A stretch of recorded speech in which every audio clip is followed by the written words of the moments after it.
Good. Thank you. Should we start? Should start. Bismillah ar-Rahman ar-Rahim. Thank you very much for inviting me. Thank you very much for the committee, for Dr. Umair, for everyone. I see. Okay, that's fine. Oh boy. Okay. Then I have to move the slide there. Good. Yeah, thank you very much for inviting me, and thank you, Dr. Omer, for organizing that. Yeah. Oh, okay, good. Some technical issues. Wonderful. So my talk today is going to talk about the use of telestroke and the current state of art in using the telestroke in North America and overseas and all this. So I have nothing to disclose. I do very much back mountings or medical relief trips with no cost per se. The outline of my talk, I will try to prove to you the concept of time. Time is a clock, time is a brain, time is collateral, the important of time. Then we'll go on to the telestroke. I will go over Alberta telestroke programs, Ontario telestroke programs. I will go over the systematic review that we publish in that regard. Then we will talk about the stroke ambulance. And I feel ashamed because Dr. Shazim Hussein is the lead of stroke ambulance here. And then we'll talk about the use of telestroke in international aspect, touching base on the stroke programs in northern Syria. And I have Dr. Ahmed with me. He will give some of the slides. So, you know, I got this slides from Ashfaq, Dr. Shweib, my mentor. And you know, the 5 things that change the stroke care is in this slide. Stroke unit. It's very critical to think about having stroke unit in your hospitals. Building up stroke unit must decrease the complications and all these things. Stroke unit is must. The first stroke unit, actually, believe it or not, it's in Sunnybrook in Toronto. I'm glad to be in Toronto. So that's the first stroke unit. The other things is the thrombolysis. IV TBA is very unique. Very unique. It has been proven in 1995. And then the thrombectomy and that extended window up to 24 hours. That's made a huge difference. Adding to that, the telestroke. I do believe that telestroke make a revolution in acute stroke management. And I will prove that to you. Now, everyone knows time is a clot. The earlier you treat, the earlier you recover. With number need to treat in the first 1 hour for total recovery. So time is brain, but the new things which we prove that time is clot. From the onset to treatment with TBA, onset to recanalizations curve up. It means the longer it takes you to treat, the longer it takes you to open the artery. And that has been proven in our ClotBus Pro data and trial, and got published in Journal of Stroke. So time is brain, time is a clot, all is critical. Based on that, we need to understand the concept of time, the importance of doing telestroke. This is the map of Alberta. You know, huge area. It's probably 3/4 the size of Pakistan, for example. And we have a comprehensive stroke center there, where Ashfaq and I used to work there. Ashfaq's still there, and I have a lot of friends. Dr. Siddiqui there. Then he moved with me to Toronto. This is the comprehensive stroke center. If you have a stroke somewhere in the periphery, which is 7 to 8 hours drive to the comprehensive stroke centers, how are you going to treat that? So I quoted the statement by Michael Hill, my colleague Michael Hill. We cannot expect the patient's disease biology to match our system. Because the time window to treatment is so short, we must match our system to the biology. If we understand the concept of this word, then we understand time is brain, time is a clot, the importance of building up telestroke. So what it is, telestroke? It's all about offering the right treatment to the right patient in the right time, in the right place. And it has been AHA in the guidelines. It has been since 2009 in the guidelines. If you do real-time audio telecommunications to perform stroke screening assessment, including NIH, It's very feasible in the pre-stroke setting, and technically feasible and appropriate and reliable. The same as you see the patients in front of your eyes. Starting with Alberta, back in 2005, I did work with Khurshid Khan and with Ashfaq Shweib. Ashfaq and Khurshid. Khurshid is my colleague and Ashfaq is my mentor. In Alberta, I show you that we have a comprehensive stroke center there, and all this peripheral is a primary stroke centers. So we implemented the CT scans and stroke units in these centers, and we developed the telestroke systems where these patients can be evaluated virtually. Emergency physician on the other end, I see these patients by telemedicine, and I see the imaging and start the thrombolysis. And it's very simple. You need a platform for telemedicine. This is my colleague, Dr. Kim Butcher. He's in Australia now. And you need a back system or iCloud system where you can look at the images. By assessing the patients, looking at the images, you can start the thrombolysis and you can do drip. And then we develop the programs of drip and ship in the presence of large vessel occlusions. This is Alberta programs I was involved. But I'm going to bring you to fascinating programs I have been part of over the last 3 years, which I really think is the best telestroke program in the world. And you know, working with my colleagues in the Middle East, in Turkey, and in the future I'm going to be, inshallah, working with Dr. Aisha, Dr. Ayaz, and Dr. May on implementing this system. But you got to understand the system is very unique. And Doctor, I think one of the represented before virtual touch base on that programs. So we have this province of Ontario, which is half size of Alberta. It's inhabitants of 12 million inhabitants, multicultural, beautiful province. And in that programs, telestroke has been developed. And the way it has been developed, there is a primary stroke centers, hospitals all across the province, on average 33. And we have a 22 consultant stroke neurologist. One take the call as a primary call and one a backup call in case you get 2 acute stroke calls at the same time. And we take a shift 24 hours. And the way it works, we have a critical care line calls, central critical care line calls, where if patients comes to one of the peripheral primary stroke centers or stroke-related centers, will be evaluated by the emergency physicians, call critical care line, will bring the telestroke physicians. This telestroke physician bring this card with a computer in front of the patients. I will assess these patients in the help of the emergency physicians. Then patients will be sent for imaging, and imaging will be sent to iCloud. I will review the images, decide about thrombolysis. And we will do CT angiogram. And if there is a large vessel occlusions, I will call critical care line. I will bring the interventional center in that area with the primary stroke. Will arrange transfer. So it's a hub and spoke models. And the way it works, we in Ontario, we divide Ontario into 7 pockets of comprehensive stroke centers and primary stroke centers around. And we cover these areas. We cover 33 centers. And what we do, we start the we do the assessment, stroke assessment, start the thrombolysis into the primary stroke centers, then coordinate for the patients to be moved to the hub, to the comprehensive stroke center for mechanical thrombectomy. And if you look at the data, it's marvelous. Now you start step by step. My advice in telestroke, don't jump quickly and start crazy and all those things.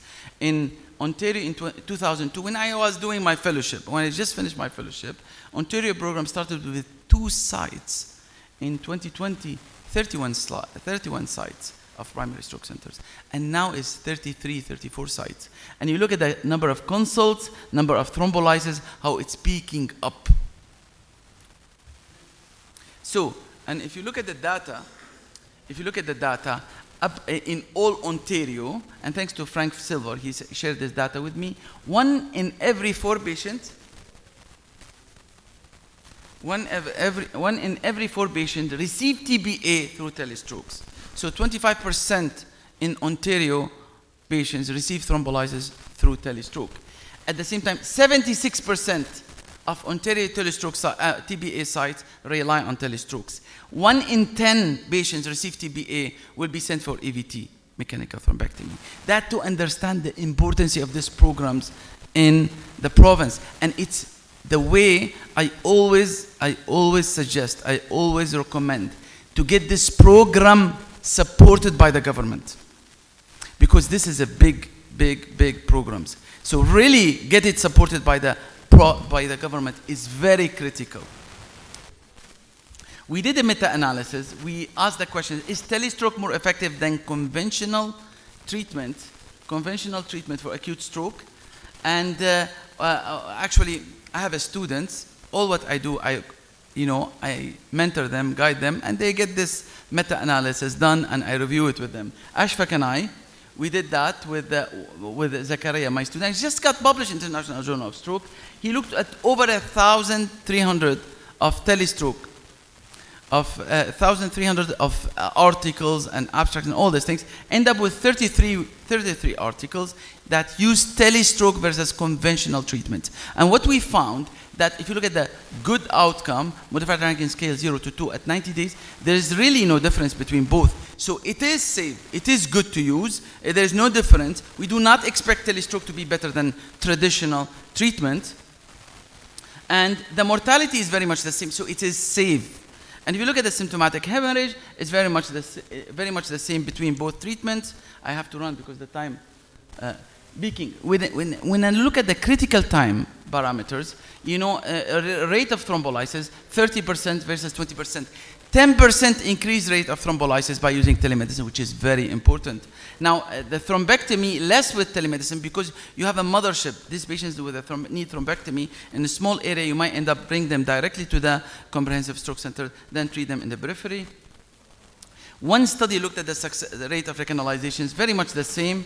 If you look at the onset, symptoms onset to needle or door to needles, really is very much the same. So by training your team, training your hospital, primary stroke centers, you very much can get what you need. There's a little bit of noise there. I really appreciate, yeah. Good. So what did we conclude? The telestroke is safe, it's very effective, and definitely further study needed and a larger trial needed in that regard. But it's very safe. No one can question the safety of telemedicine, and no one questions the efficacy of telemedicine. Now, shifting. Now, we know that door to needles, very much the curve of door to needle drop down as we move further beyond the 4.5 hours. How about if we treat in the first 1 hour? If we treat in the first 1 hour, probably number need to treat 3 for 1 to improve, or 2 for 1 to improve, which is major, which is very important. How can we accomplish this? How can we accomplish the treatment in the first golden 1 hour? And we did a time is brain, we did the public awareness, we built up all the system. The only way is to take the hospital to the patients. And the way to do it is by building what we call stroke ambulance, which is a very unique way. And you know this man, he's Dr. Shazim Hussain. He's a wonderful man. He is one of the pioneers in building the stroke ambulance by building a truck that, in the Cleveland Clinic, that has a CT, has a telemedicine, has a lab, has everything, that can go to the patients, at the door of the patients, get the patients treated, large vessel occlusion, bringing them to the comprehensive stroke centers. And this is a high level, in my sense, a high level of telemedicine. And I will show you why. And this is the truck that Dr. Schwab built in Alberta. And I'm honored to be part of this team. This is what's inside: CT scan, telemedicine, lab, and all needed. And what it is, I'm in front of all these computers, and as in a war zone, not a Star Wars. And I have my fellow or nurse practitioner in the truck. They will assess the patients. I will look at the images, look at the patients, and start thrombolysis. And there's a video there, but that's fine. For the sake of time, we can pass it. We did a meta-analysis in International Journal of Stroke with one of my students again. This is one of my fellows. And we looked at, is it safe? It is effective or not? And if you look at the trials, that looked at the stroke ambulance versus standard of care, really to achieve in a mobile stroke unit, in a systematic review, you achieve a better rate of recanalization, a better rate of outcome with an odds of 1.57 and the same rate of mortality. So it is safe, it's more effective. And James Grata, in the best MSU, this is the best, I think the first randomized control trial published in New England Journal of Medicine. He looked at using mobile stroke unit versus traditional care, and what he proved that 33% in the MSU can be treated in the golden first hour versus 3%, and this is correlated well with outcome, where MSU shifted modified ranking scale comparing with the standard of care with an odds of 2.4. So there is 2.4 times to achieve a good independency with the modified ranking scale 0 to 2 comparing with the traditional care. Now, moving to the last subject, telestroke worldwide. Telestroke will allow us to provide experience all over the world. And that's what we did in northern Syria. That's what we are doing in Somalia. That's we are planning in West Bank, Gaza. Ask Allah to save them all and let them pass this critical time. So, and that's what we will do everywhere. And that's what we would love to do in any area in the world. So I will show you how telestroke works. And I have actually Dr. Ahmed. He's my CEO, who I rely on him in building up the stroke program in northern Syria. Northern Syria is 5 to 6 million, mostly displaced people's refugee area. And we managed to build up a stroke program there with his help and the help of the team. You can go.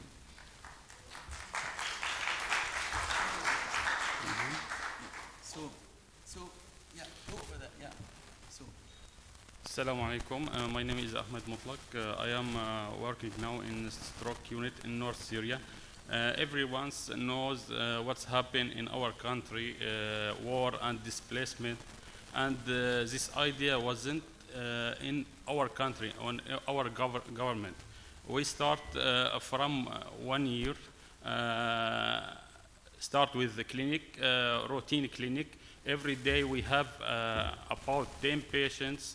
We give him a paper for how modified risk factor and advice how analytics he must do every routine and start at the CT scan after 2 months from beginning and then we open the room observation for thrombolysis capacity 6 beds. And we receive TNK from Canada. Dr. Maher helped us. And we add full team physiotherapy. And I said we haven't any idea about that in the past. We have trained paramedics to safe and fast help to bring patients as soon as fast to give him thrombolysis. And now we make training with cardiologists for endovascular therapy, and we have now angio suite to start, inshallah. And later we will train in Egypt with Dr. Osama and with Dr. Oskan in Turkey. Every day we have a round with doctors from Canada and North America and journal club per week, mortality per one per month, neuro consultant, neurosurgery and neuroradiology.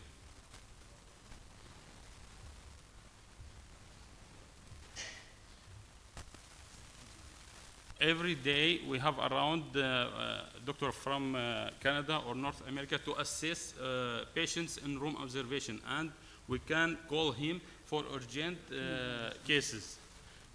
This patient come to us with NIH about 12. In 30 minutes we give her a TNK and full recovery after 2 hours. Until now, we give about 20 TNK for patients for recovery. You can explain the patient. So she came with a full right MCA syndrome, got a TNK. Lovely woman, lovely elderly refugee. And that's me on the Zoom. Assessing We patient. called, for urgently cases, we called Dr. Maher and other friends from Canada and North America. They help us to build and give information about thrombolysis, and they give us order which they used in Alberta. We start from 1 year, but we start correct step, and as they said, better to arrive than never. Thank you very much. So, so this is the logo for the programs, and I want to be sure. I don't know the cardiologist, interventional cardiologist. I want to be sure the logo has the heart and the brain and the dua in it. So this is the stroke programs in northern Syria, SAMS. SAMS is the NGO, Syrian American Medical Society, who support these programs all from the beginning. Now we are planning to build up. Now all this area, like 5 to 6 million, we are planning to build up another program in far northeast. Now this is the northwest, and planning to map all these programs together through triaging. This is the picture of the team we started. We have to take it tilted because this picture was taken in February after the earthquake. So in support of the earthquake victims, we have to tilt ourselves and take this picture this way. So sorry about that. So my take-home message, it's all about team. Telestroke, it's all about team. Team. Paramedic to emergency physicians, neuroradiologists, stroke. You cannot claim victory by yourself. It's the team who works all together. Am I right? It's telestroke must for equity and for best patient's care. Stroke ambulance, think about it in the golden first hour. Now I can tell you south of here, when India start getting stroke ambulance, you can get stroke ambulance here. The reason you can get it quicker than what we get it in Ontario or something. The reason you can build up your stroke ambulance in a way cheap. Now a stroke ambulance costs 2.5 million, 3 million, and probably you can build it up for 100,000 or 200,000, maximum $300,000. Telestroke without border. It's the message there. It will help us connect the east with west, build up our system, build up our regions.